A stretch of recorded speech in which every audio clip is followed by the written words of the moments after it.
Hey, welcome back to another episode of the Leverage Your Podcast show. And for those that already know me, hello again. And for those that don't, I'm Lindsay Phillips, your host and podcast guesting expert. And we are going to talk audio today, but maybe not quite what you think.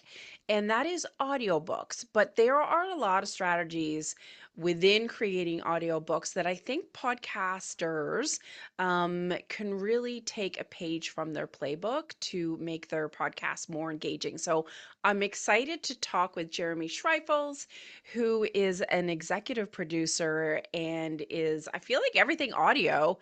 But you produce podcasts, create them, branding. I mean, oh my gosh, you're so talented. Well, thank you. I'm excited to talk audiobooks. Awesome. And while I'm here, so I'm assuming then you are also an artist yourself. I see guitars behind you, drums. Yeah, so if you're watching on video, you're seeing my recording studio. So I've been an audio engineer and recording engineer for 15 years. And so that's how I got into the audiobook space, Mm, was driven by music and performance. that is so cool. There's another guy I know in the industry that actually has a similar a journey. So that is super cool to hear. I always love hearing like how people get into the podcasting industry because it hasn't been around for forever. So it's always interesting to hear the path. So was doing audiobooks then a natural progression for you? Like how did that part fall into your lap or come to be in your business? Absolutely. Because I had been creating and writing and recording for so many years for artists and myself, my own personal stuff, um, what I really found is like I found this awesome niche in podcasts and audiobooks because folks just kind of needed help, but not a lot. And a lot of the coaching and consulting and strategies that I use with authors specifically really are the same that I use when I have a vocalist in here recording, Mm, a vocal track, and also what I use with instrumentalists when I'm working with them. And so it was a really easy progression for me. Um, and honestly, authors, they listen better. Uh, they hmm, take that feedback and criticism better because they don't know what they don't know. yeah. Versus with an artist, you are kind of have to work with the creative brain and the cog and the Yeah. logistical brain at the same time. But authors, like, I actually spend most of my time breaking down fear and not being afraid of the microphone. Oh. I mean, it's one thing to put pen to paper because you're really behind the scenes. Hmm. Um, versus taking that mic and speak. There's something different energetically about speaking your words out loud. Like it's quite powerful. Yeah, I've had so many experiences with having clients in here, and it's like a therapy experience, Hmm. not only for the author slash narrator, but also me as an engineer, because like I'm hearing those words that they wrote, Ooh, yeah. and like I'm having that renewed experience right along with them.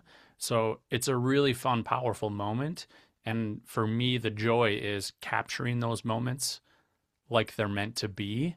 Mm, Um, and that's where we really talk about the performance piece of narrating your book. And really, what I try to do, Lindsay, with my clients is get them to just be authentically who they are, because yeah. that's what drove them to write the book in the first place. Yeah. So before we get into those strategies, because I totally want to dive into those, I Yeah. just want to touch upon audiobooks in general. Like as an author, is how important is it to have an audiobook? Like are like because people wonder how many people are listening to audiobooks versus picking one up. So that's an amazing question. It's such a growing industry. And Mm, that's a bit how it also parallels podcasts, because yeah. it too is such a growing industry. But what's really unique and why I find it so important for authors to do audiobooks is you're negating an entire audience. Right. The average person doesn't want to read a book. Likely they will buy your book to support you as an author, but they'll never read it. but I can almost guarantee if they purchase your audiobook, they're going to listen to it at least for a bit. And Yeah. that's how we get into kind of some of those other strategies. But what's really important is you're missing an entire audience. I have one of my clients, she came in and most of her audience wasn't willing to read her book. Well, it was around ADHD. What do we know about Oh, that ADHD? makes sense. They don't want to read a book, right? Even though she wrote that book for that person, there's all sorts of things in there, Lindsay, that get them off on tangents and help with their brain and all the cognitive things.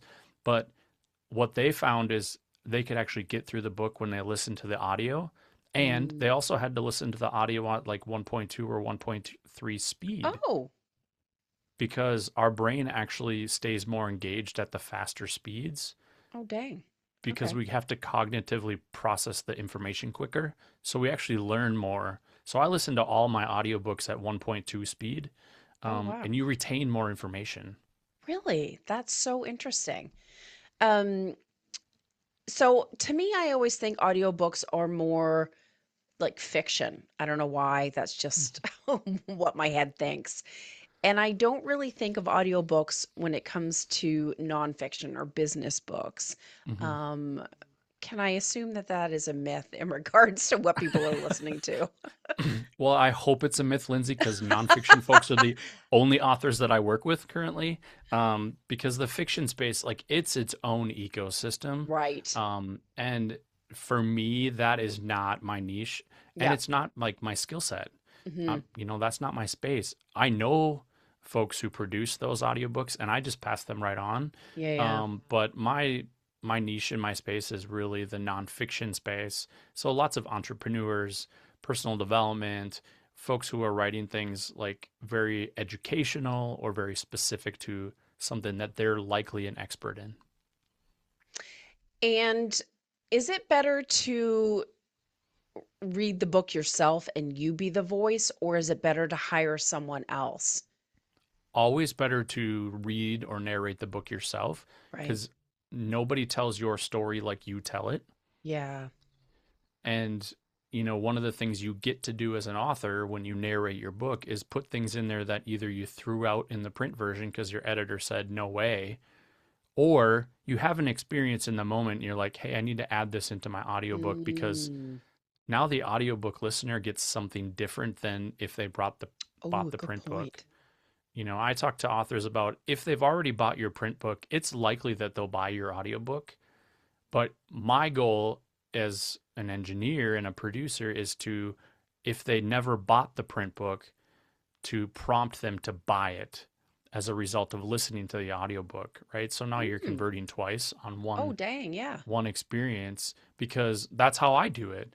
Like if I'll listen to an audiobook first and I'm like, dang, I got to have that book because I need to go back and read it, touch it, write notes in it. Like I'm a Right. writer in my books, like I Same.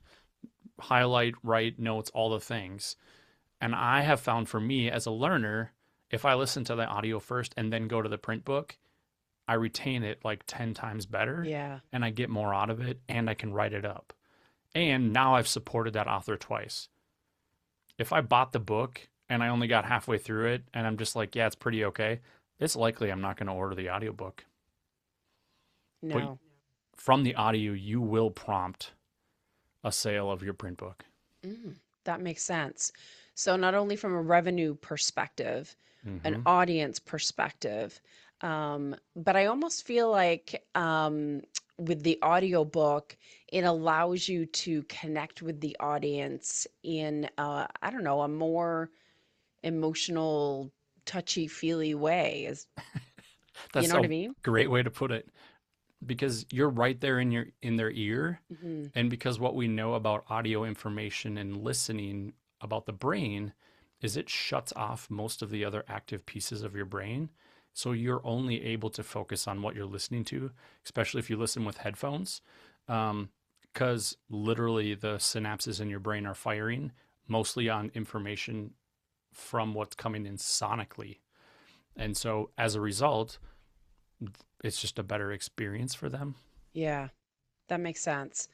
And honestly, the beauty of audio is that you can listen while kind of doing other things.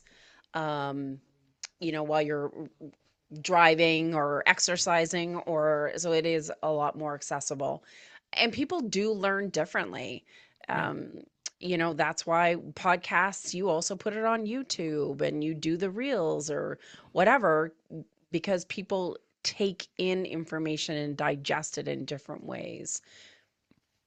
It allows you a chance to meet them where they're at and usually Yeah. what they need, right? And so whether they're someone who takes in audiobooks while they're driving a car, right? If you have somebody who's Mhm. an avid podcast listener, it's likely that they also listen to audiobooks because that's their preferred medium of learning, Yeah. right? And if they're tactile and they need to touch it and see it, well, then prompt them to buy the book. Yeah. Absolutely. But I feel like, okay, I'm an author. The audiobook sounds like such an arduous task. You're Mm-hmm. like, it's going to take me hours to read every word of my book. How is that statement right or wrong? Well, it's not wrong because it does take hours. Um, and I think like I just try to be really honest and Mhm. transparent with authors and just like a typical nonfiction, let's call it entrepreneur or personal development Mhm. book is about 150 to 160 pages, right? Based on that, it's about 9,300 words per one finished hour of audio. So on a 150 page book, that's about 3.5 hours of finished audio. So a little over 30,000 words. As a result of that, it takes about 2 to 2.5 times as much recording time per Mm. finished audio. So if you have about a 3 hour audiobook, it's going to take you about 6 to 6.5 hours of recording time in the studio Mhm. to capture everything that you want to before you even get to the editing process. Right. Um, it's why I work really hard with my narrators up front to come in prepared and give them exercises and strategies. And I literally tell them to practice reading their book aloud multiple times. Yeah. Because as you know, um, the older we get, the less we actually pick up something and read it aloud. Oh, 100%. Yeah. I mean, when's the last time you picked up something and read it aloud verbatim from a sheet of paper or even from the computer screen? Yeah. I mean, I write out, it's funny you say that because I write out my intros for each podcast episode Mm-hmm. and then I hit record and record it. But I'm like, sometimes you get hung up on words Mm-hmm. and I'm like, there's like four takes later, you're like, I need to reword that because it's not working verbally. It looks good on paper, but this is not working. Yes. And so if you're practicing that, you know that those things are coming. Hmm. Um, and because I give narrators the opportunity and the freedom to not be perfect, Yes. because as humans, we're not perfect. No. In the editing process and the publishing, like you will get someone to close your book if you have more than like three grammatical or editorial errors. Like if you missed some stuff, like they'll close the book. But if you miss some words, they don't know. They're not following along, No. right? And you want it to feel more conversational. You want it Yes. to feel more authentic. And so, yes, you're reading, but I have them stand and they're using an iPad, so they're not touching things, and they have Hmm. freedom to move their arms. One client I had her bring in like a backpack full of fidgets, right? Talk about Oh, someone with ADHD recording an right. audiobook. Hello, we just had to find the quiet fidgets so they didn't get picked up in the microphone. Click, click, click, click, And then click. I had another person, I just like, she brought in pictures of her kiddos, like, because it was her memoir. And she's like, I need this to draw me in. Emotional connection, yeah. Yeah. And like, the microphone never lies. Mm. And so it can be something as simple as if you're talking about something happy, smile while you're talking, Yeah, right? you can Because tell. you can tell the human brain is very intuitive, especially when it comes to audio. And so it's those little things that I really coach and teach and help in during the process, but I try to really prepare up front. Yeah, That way that they're makes not sense. hearing it for the first time. Because Literally, Lindsay, every time I have a client coming here, it's 30 to 40-minute therapy session preparing them to just practice on the microphone. Yeah. It And it is doesn't matter how daunting. polished they are. I know. Your tongue and your lips are all thumbs. Like it's kind of like the first time when you do your own, your first podcast interview or your first video or first live stream. It's like, oh, you got to work out those kinks first. Yes. Yeah. And for the audiobook, you only get one shot. At least with the Right. podcast, like they an audience will appreciate growth. Yes, that's true. But in an audiobook, you only get one shot. Yeah, fair enough. But 6 to 7 hours, that is actually less than I thought it was going to be. And I loved I'm going to call it audiobook math because that was awesome. Thanks. Um, yeah, that was good that you broke that down. So, I mean, obviously, it's more than literally grabbing your book and reading it word for word. Mhm. How, what are the skills that you need or the strategies to not be boring and to engage the audience so that they do listen? The first thing you need to do is think about I'm not actually just reading words on a page. I'm having a conversation, and this is just my guide. This is my script. Mm, So it's more of a teleprompter, like you would see like somebody giving a speech or something of that nature, so that it's their guide, which is why I give them permission to not be perfect. right. Um, and um, you capture those performance moments that you just don't know, and you're going to react in real time to things that you don't understand, right? Because you're reading your own words, and if it's an emotionally charged book, like it's Mhm. likely you're going to cry, Right. right? And honestly, Lindsay, I like capturing that. Yeah. Like I want to hear tears, and because when people listen to your book, they're like, "Oh yeah," right? Or if they can really hear the impact that they're making on whatever they're the export, like you're building instant know, like, and trust factor Hmm. for potential clients, right? Because they can hear you and they can hear your passion Yeah. and they can hear your understanding on how much you love what you talk about, not just I'm here to read a book, right?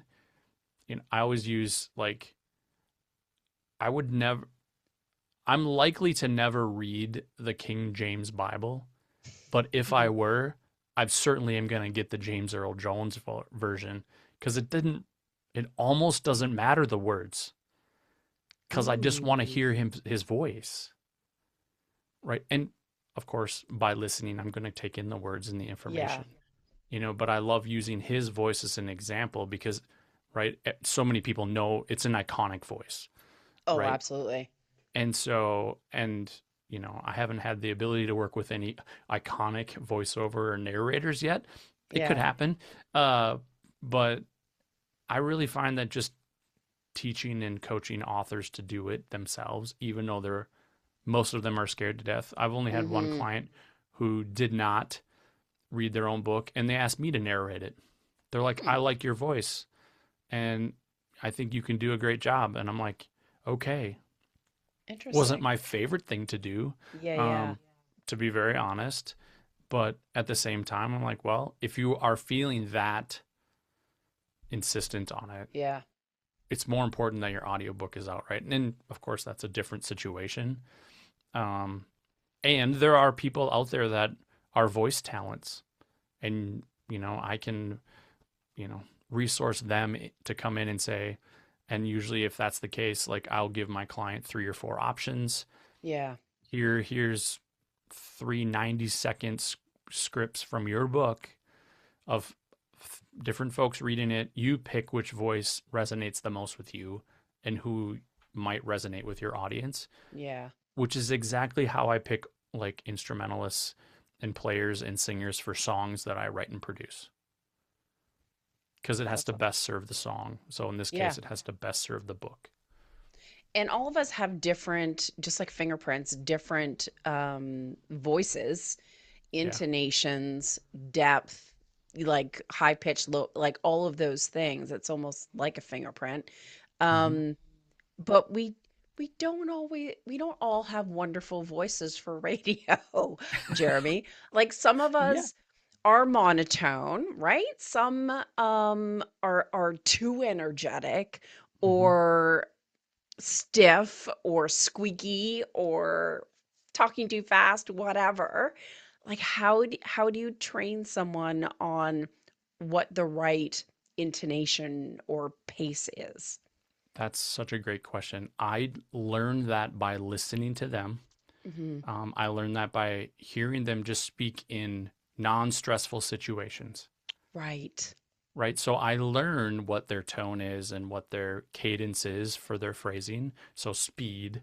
Um, and then also, like, that makes it really easy for me when they're recording their book. When they start going a little bit higher pitched, it usually means they're speaking faster, which means they're getting stressed, which likely means they're running out of breath, is usually number one. And number two, they're tired. And Oh, so I can pick that up so quickly that I get them to stop. I mean, either like, hey, let's stop and rest for a moment, or hey, let's go take a 15-minute break, or just pause for a second. We're just going to pick it, go back one line or one paragraph. We'll pick it back up, right? Because usually what happens is they start to speed up, yeah. right? Because they get anxious and they're like, Yeah. oh, I got to get down the page. Like it's a lot of mental games, Lindsay. Yeah. It's a lot of mental games. And I'm trying to pull out things that they don't think exist. So, like when someone says, I have a monotone voice, yep, that's the story you've always told yourself. Ooh, But if I tell you a different story about the story you're reading, I can get that different version out of you. I didn't know that was possible. That's amazing. Because you do think, oh, my voice is too squeaky, it's annoying, it's too slow, it's monotone, it's you do tell yourself things like that. Yeah. And that's your story. And I Yeah, don't have yeah. that story. So I Very can write a true. new one. I love that. And plus, like your book, it's your baby, it's your Mm. passion, it's, your stories in the book or your client stories, whatever that may be. So I can only imagine reading your own stuff, that emotion naturally comes out of it and passion. I mean, if I was talking about engineering, I probably would come across as completely boring. But if I'm talking about my own topic, I imagine you naturally have more energy. I mean, you're going to. And Yeah. my job as an engineer and producer is help you find it. Ooh. And once you find it, it's hard to undo, really. Yeah. And it's likely once you leave the studio and you're no longer doing that, you'll go back to normal, like just because that's what we do. We're humans. Yeah. Um, and so I play on that psychology piece. And I think what's beautiful about that, and we mentioned this a little bit, but that's really transferable also to that podcast space, Yeah. right? Because, we don't have to just show up and just do another interview, right? We can show up differently and we can match, you can mirror, right? You Yeah. can mirror energy.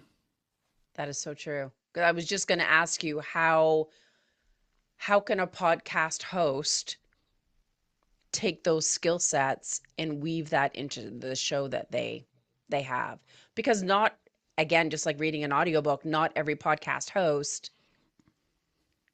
is in audio wise, like some are better than others. You know, I th- a couple of things, and I'm going to take it one step back before I go too far, Okay. and is if you start with good equipment, you can sound pretty good. Yeah. And then I always just say, you just have to be you. Don't be anybody else, right? I don't get on my podcast or even our conversation today, Lindsay, and be like, I'm Joe Rogan. It's Hmm. not me. And I don't even try to be that person, right? Or, fill in the blank, whoever your favorite podcaster is, right? Yeah. One of my favorite podcasters, Gary V. Hello, we couldn't be more polar opposites Yeah. in terms of personality and who we are and our characters, but I get the most out of him. Well, I get a lot of feedback from my podcast. I'm softer spoken, Yeah. warmer tone. like calming. And even if I try to get excited, Lindsay, it still doesn't come across as somebody who's got is like this extroverted energy all of the time. It's just not who I am. Yeah, And I have to be okay with that. agreed. Because you would think that as soon as someone grabs a mic and they're reading their book, they automatically talk in a bigger voice. You know what I mean? Or whatever. I'm just using Hmm. it as an example, but Happens you every almost time. feel like you have to be this personality Hmm. instead of just yourself. That's the fiction space.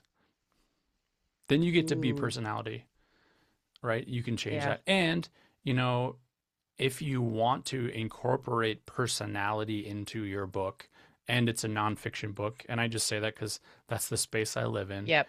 um, there are things we can do, right? And usually, if it's somebody that's not super high energy, we talk about cadence. So, rhythm. How fast or slow do you speak something, Hmm. right? And, because I came from the music space, I'm like, what is the loudest you're ever going to get? Mm, Okay, so if that's the loudest you're going to ever get, then don't try to live there. Live somewhere 30, 40% below that. So, like in this space. So, when I really want to get loud, it actually sounds loud. right. Do you see what I mean? And if I'm like Totally. trying to go at 98% all the time, I have That's nowhere to exhausting. go. Right. Right? It's the idea of like one of my teachers told me one time. He's like, don't be the Pinto going down the freeway going 72 miles an hour, and if you try to go to 75, the engine's falling out of the floor. Right? Be the Ferrari when you're going 70 and you hit the gas, you're going 120. Right? So save it. Yeah. Just be there for it. And honestly, it's less stressful on your vocal cords.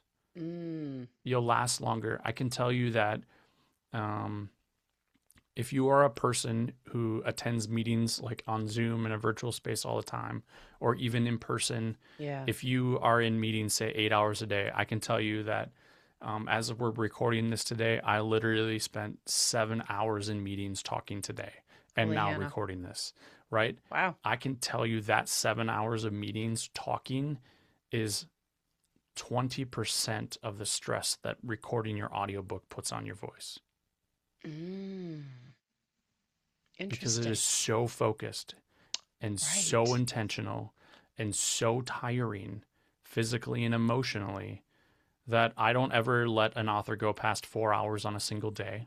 Yeah, yeah. It's always a minimum of 2 days of recording um, because I want to capture and hold that voice through the whole book. Yeah. Because Right. if you burn You out on you don't day want to one, have a different tone halfway through the book and like lose people. yep. And that's why, like day two, we come back, we do 15 minutes of listening. This is what I sounded Oh, like yesterday. Let me get that cadence back. Let me get that feeling back. Let me make sure I use that same phrasing because you come back the next day. You're a different person. yeah, yeah. So you need to pick that back up. And That's so so it smart. helps you be connective and keep that consistency through the book. And then it falls on the editors to make sure that that actually happens. Yeah, yeah. Such great tips, like things that I wouldn't have thought about and how it impacts the end result. Mm-hmm. And that it's not just you reading a book and, what mic you have in front of you. Like there's so many little nuances.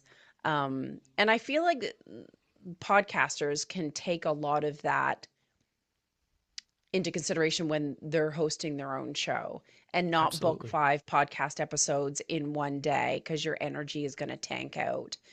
Um, but also like paying attention to your voice, being yourself, your pace, your volume, all those little things because the listener, that's all they have. Mm-hmm.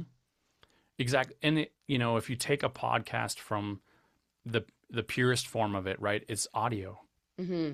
right? Now, many of us have our podcasts on YouTube, and so we have that video. Well, we know that from science that 80% of what we hear is with our eyes. Hmm. And so if we remove the visual aspect, all we have is the voice, right? And so you need to be considerate of the listener, Yeah. and have that conversation with them. When I was doing my book, the print version, my editor and publisher, she was brilliant because she always said, think like a conversation and think reader centric. They need to feel like they're having a conversation with you, which made doing the audiobook really easy because it was That's like I was true. speaking anyway, right? And Yeah. it makes it more tangible to the reader. It's easier. They're going to get through it quicker and they're not going to stumble because it's, so sophisticated or so just heady, right? Unless that's the space you're in. And those folks, they're going to love that. They're going to love you for that, right? But even then, you should be doing it in a way that you keep the reader in mind, which makes it Yeah. really easy when you do the audiobook. Podcasting is the same, especially like I do solo episodes and, have guests on. And the Yeah. solo episodes is like doing an audiobook every time. Oh, that's a good analogy or like a, yeah, comparing. It's like a short story, right? So Yeah. it's like a mini, like a chapter each time. And for those, like, I remember when I first did my solo episodes, I was petrified. And I'm Yeah. like, oh, like I had a quote unquote script, but then it's finding that balance of I don't want to feel like I'm reading a script and I want it Hmm. to be conversational and use it as a framework and feel like I'm having a conversation with the listener, but I still need a script because I need a frame. I can't memorize it all. Like it's that balance, right? Yeah, I've experimented a lot with a Same. solo and I didn't do guest episodes for a long time. Oh wow. Um, Mostly did solo and really I mean I started my podcast to break down a fear of being on video. So that should tell Oh, you something. Like the first 25 episodes weren't even released on audio. They were only released in video because it was my commitment to breaking down my own fear. good for And you. so I got really good at speaking to myself looking at a monitor. But like I started with like putting pictures of friends up there, or pictures of my wife up there, or like and I'm like, I use the same thing with authors when they come in and narrate. Put somebody up there that you feel like you can have a conversation with. Yeah. And then it is, right? Because that's what a podcast should be and feel like Yes. to, in my mind, to be the most impactful. I agree. 100%. Yeah. I love that. Such good tips. Um, so if you have any free resources or where can people find you? Yeah, I love your approach to creating audiobooks. And Hmm. I've only ever heard it from a technical standpoint Sure. and not your coaching and your strategy side of it. Yeah, so I really appreciate your insights. Yeah. I'm not going to say that all the technical things don't still exist No, because they 100%. do. And that's not the problem of the author and Yeah, the narrator. That's mine. Right. And then 100%. I have folks that help that love doing that work Yeah, to do it. And I'm like, yeah, let them take care of it. We'll just get really good at the storytelling part, the narrating part, yeah, the performance part. And then the rest, they'll make you sound even better, which is my favorite piece. yes. Um, you can find me at box7media.com. If I'm going to offer to your listeners, Lindsay, if they want some information and they want just a 30-minute call to just find out if this is a good idea for them as an Hmm. author or even a podcaster, they can do box7media.com/podcast guest, and they can book a free 30-minute call with me just to explore the idea of what an audiobook might look like for them if they're an Yeah, author. Um, I do highly recommend you think about it and think about it early. good Sometimes point. I'm only getting access to authors when they're about to publish or they just published, and I really like to get in when they're like I don't know maybe three-quarters of the way done with a manuscript, so I can help Mm, them start thinking, and it will actually help them finish the print book as well, yeah. because a lot of times, and I remember this about my book because my publisher would be like yanking stuff out of the book. And I'm like, I don't want to yank that out. It's a good story. It's a great tool. It's a great case study. All of those things, right? She's like, nope, it's got to go. I'm like, I mean, okay, you're the publisher. Like, you know this. Like, I was like, you know it. You're the expert. Yeah. Um, but I wish I would have kept notes of those things so that when I did the audiobook, I could have put them back in. Yeah. Or I could have taken reflection moments and inserted them at the end of chapters or something that connects the content to the audience. Yeah. That's such a great idea. I love that. And I would never honestly have thought about thinking about the audiobook before the book was done. I feel Mm-hmm. like it naturally, I'm like, okay, the book is done, it's published. Now the audiobook comes afterwards. But you All make the time. such a valid point. That is so key. Well, I'm so glad we chatted, and you do have a calming voice, I might add. Well, Easy to thank you. listen to. Thank you. I appreciate it. Yeah, I love this conversation. It was so good. Well, I appreciate you having me on. And, I'm listening to your tips a lot as well and have learned Oh, a lot good. from your actual podcast. So thank you for having me on. And thank you for continuing to do the work that you're doing. Yeah, thanks. All right, folks. I hope you grabbed a lot of good takeaways, and especially for you authors out there. And I will see you in a couple of weeks. And I appreciate you spending this time with me. Take care.